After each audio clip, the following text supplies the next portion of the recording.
Selamat petang, selamat berjumpa kembali di iNewsroom. Di sini kita akan berdiskusi mengenai isu-isu kontroversial, krusial, dan fenomenal yang menjadi sorotan. Bersama saya, Abraham Silaban. Pemirsa, warga kota Mataram dan petugas jurusita terlibat adu mulut. Warga menolak rumahnya disita karena tidak sesuai dengan putusan pengadilan.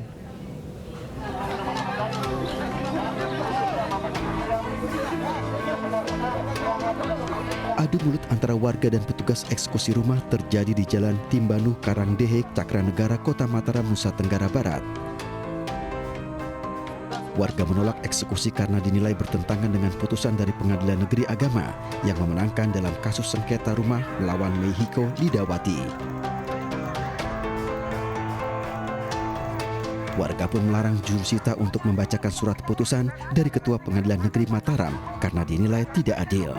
Yang menjadi pertanyaan sekarang ini supaya masyarakat tahu ya, putusan agama itu ada nggak yang membatalkan? Betul. Itu jawab itu Pak, jawab. Ada enggak? Jawab. Jawab. Tolong diberikan Pak. Mohon Bahkan dengan kita hormat. lagi proses Jangan pertimbangkan saya, pertimbangkan. PK juga.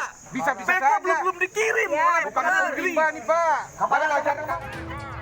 Untuk menghindari terjadinya bentrok dan pertimbangan keamanan, proses eksekusi batal dilaksanakan.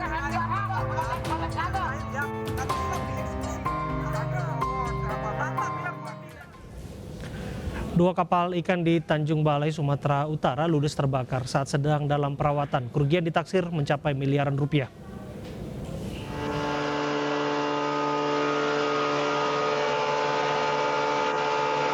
Api pertama kali berkobar membakar kapal motor Deli Asahan yang sedang bersandar di tangkahan gudang Jalan Cendrawasih, Tanjung Balai, Sumatera Utara. Api kemudian dengan cepat menjalar ke kapal ikan lainnya yang berada di sebelahnya, yakni kapal motor Deli Naga. Petugas pemadam kebakaran yang menurunkan 6 unit mobil pemadam langsung memadamkan api agar tidak merambat ke kapal lain. Diduga api berasal dari percikan api las yang menyambar gas yang bocor di kapal. Sampai saat ini yang kita peroleh informasi adalah akibat dari ABK atau anak kerja yang di kapal, ada yang memperbaiki kapal berupa las melas, lalu ada ledakan. Itu sementara itu yang kita ketahui. Kerugian akibat terbakarnya dua kapal ikan ini diperkirakan mencapai miliaran rupiah.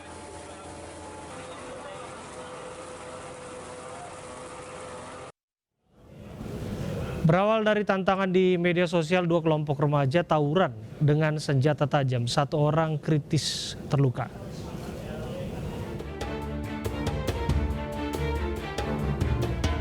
Dua kelompok remaja terekam kamera CCTV saat tawuran di kawasan Jatiwarna, Pondok Melati, Bekasi, Jawa Barat 12 September lalu. Dua kelompok bertarung dengan menggunakan senjata tajam berawal dari saling ejek di media sosial. Satu orang terjatuh dan terkena sabetan senjata tajam, saat ini kondisinya kritis. Berbekal rekaman CCTV ini, petugas dari Polsek Pondok Gede berhasil menangkap 3 pelaku di rumah masing-masing. Polisi menyita senjata tajam yang digunakan untuk tawuran dan ponsel yang digunakan untuk menantang di media sosial. Mereka bertemu itu melalui media sosial, Instagram mereka. Janjian, jadi mau perang aja janjian dia. Nah, ini uniknya nih. Jadi jelang subuh itu terjadi, ya dapat kita ungkap, dan pelakunya 3 orang. Kedua kelompok ini teridentifikasi bernama Geng Growak 297 dan Geng Rausterdam. Ironisnya, pelaku yang tertangkap 2 diantaranya merupakan anak di bawah umur. Ketiga pelaku kini terancam pasal tentang penganiayaan serta perlindungan anak dengan hukuman maksimal 5 tahun kurungan penjara.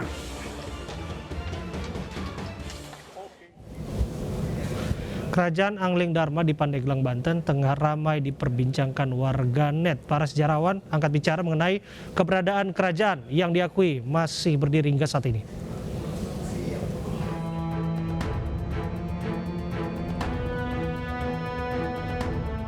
Kemunculan kerajaan Angling Dharma di Kabupaten Pandeglang, Banten membuat sejarawan Banten bersuara. Para peneliti dan sejarawan tidak pernah menemukan adanya jejak keberadaan kerajaan Angling Dharma. Di Banten hanya terdapat kerajaan Banten Girang pada abad ke-10 serta kerajaan Salakanagara pada abad ke-3 sampai ke-5. Ya, kerajaan Angling Dharma ini ya bisa dikatakan tidak pernah ada ya mitos seperti itu. Oh, nggak ada di Banten itu? Tidak ada. Kalau ada ya pasti ada jejaknya, pasti ada kisah-kisah tentang tokohnya, pasti ada jejak bekas ibu kotanya ya, seperti itu. Dari pemerintah setempat mengetahui adanya aktivitas dermawan sang baginda kerajaan Angling Dharma karena tidak meresahkan warga. Kita menyambut positif kan, dia punya jiwa sosial untuk membantu anak yatim yang dianak, termasuk untuk pembangunan rumah tidak unik ya, alhamdulillah ya, bukan hanya di wilayah kecamatan tapi di kecamatan yang lain juga ya. Singgasana Raja lengkap dengan tulisan tangan berbahasa Indonesia, Arab dan Inggris yang mencuri perhatian warga Pandeglang, Banten. Singgasana ini merupakan tempat pimpinan kerajaan Angling Dharma, yaitu Baginda Sultan Iskandar Jamaluddin Firdaus. Kerajaan Angling Dharma ini terdapat di Kampung Salangsari, Desa Pandang, Mandalawangi, Pandeglang, Banten. Ia dikenal memiliki kekayaan yang berlimpah. Kerajaan ini suka membantu warga miskin.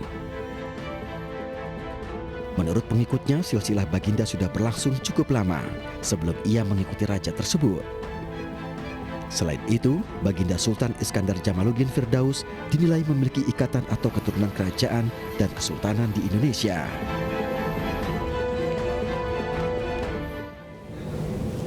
Pemirsa, Wakil Ketua DPR Aziz Samsudin dikabarkan menjadi tersangka KPK. Kabar penetapan tersangka Aziz mencuat setelah KPK menjadwalkan pemanggilan terhadap politikus Partai Golkar tersebut Jumat. Aziz diduga tersandung kasus suap dana alokasi khusus Kabupaten Lampung Tengah. Penyidik diduga telah melakukan penggeledahan terkait kasus tersebut di Lampung beberapa waktu lalu. Rencananya KPK akan menyampaikan secara lengkap kronologis kasus pada saat penetapan secara resmi status tersangka.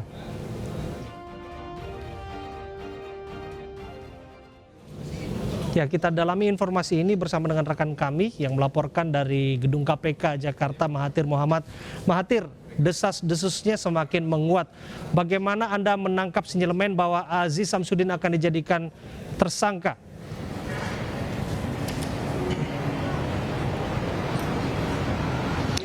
Ya, Abe, kalau kami melihat sedikit bagaimana situasi dan juga sinyal ditetapkannya tersangka, yaitu Wakil Ketua DPR, yaitu Aziz Samsudin, bahwa sebenarnya kalau kami sempat mengikuti, dan saya sendiri kebetulan yang mengikuti dari proses penggeledahan saat berada di gedung DPR, tepat pada tanggal 28 April 2021 yang lalu, ini memang KPK langsung menggeledah dari ruangan Aziz Samsudin, itu tepat pada pukul 5 sore pada 28 April yang lalu saat melakukan penggeledahan.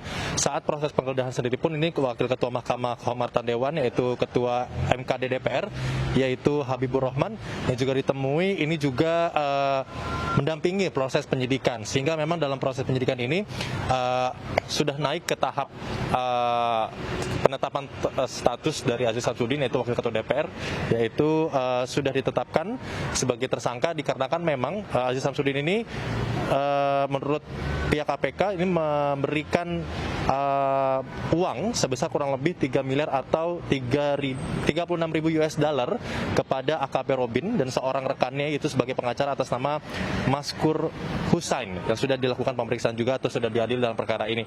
Dan juga kalau kami lihat sebenarnya memang proses dari pemeriksaan sebenarnya masih akan dilakukan besok, KB, karena dari Firly Bahuri sendiri Ketua KPK menyampaikan ini harapannya kepada Aziz Samsudin untuk bisa hadir, dapat memenuhi panggilan, karena dia agar memudahkan penyelidikan, dan juga setiap orang yang dipanggil dapat juga memenuhi panggilan sebagai wujud penghormatan atas tegak keadilan dan juga proses hukum yang akan berlangsung nantinya. Namun hingga sore hari ini pun memang kami belum mendapatkan keterangan resmi dari pihak KPK atau konferensi pers terkait bagaimana proses besok pemanggilan dari Aziz Samsudin maksud kami, yaitu Wakil Ketua DPR sendiri. Kalau kondisi saat ini di KPK saat ini pun memang masih terbilang renggang, ya, cukup masih kondusif, tidak ada desas-desus seperti apa. Namun masih kita menantikan dan kehadiran Aziz Samsudin. Apakah besok benar Aziz Samsudin akan memenuhi panggilan KPK atau bahkan mangkir? Kita masih belum tahu. Seperti itu, Abe. Mahathir, satu hal yang penting untuk kita ketahui bahwa dipastikan Aziz Samsudin akan sulit untuk diakses, dikontak 1 kali 24 jam sampai pemeriksaan besok. Tapi apakah KPK memastikan keberadaan Aziz masih ada di tanah air, di Jakarta atau di lokasi mana?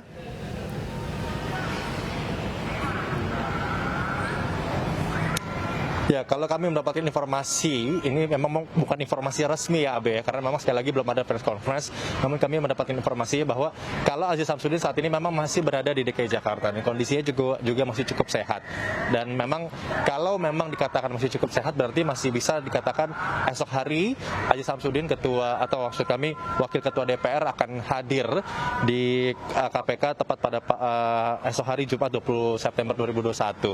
Namun kalau kepastian Aziz Samsudin seperti apa, bagaimana juga dikontak oleh KPK, apakah sudah ada jawaban mengenai besok akan mengonfirmasi kehadirannya, saat ini pihak KPK pun belum memberikan keterangan resmi kepada kami, seperti itu Abe.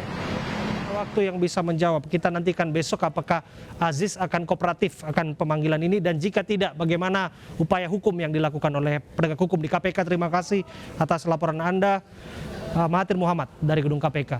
Polisi menggelar olah tempat kejadian perkara di lokasi pembegalan seorang ustadz di Bekasi, Jawa Barat. Sementara itu, kawanan begal sadis masih diburu polisi, sedangkan korban masih dirawat di rumah sakit.